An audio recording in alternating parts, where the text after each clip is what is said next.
Εδώ έτοιμοι να συνεχίσουμε τη δουλειά μας με το EFCO DS4000. Μόλις το γεμίσαμε καύσιμα και πάμε να ολοκληρώσουμε.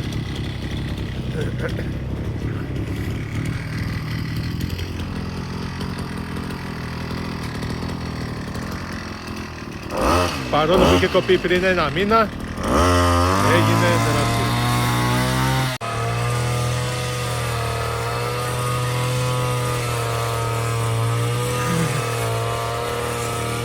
Και εδώ δοκιμάζουμε με το δίσκο κοπής, ενώ νωρίτερα είχαμε κόψει με τη μεσινέζα.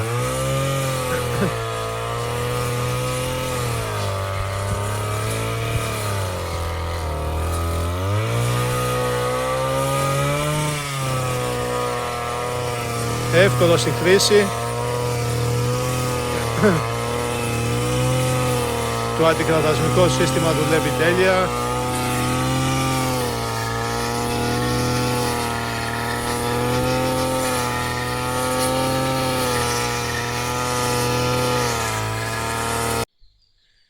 Και το τελικό αποτέλεσμα, μιας και ξεμείναμε από βενζίνη.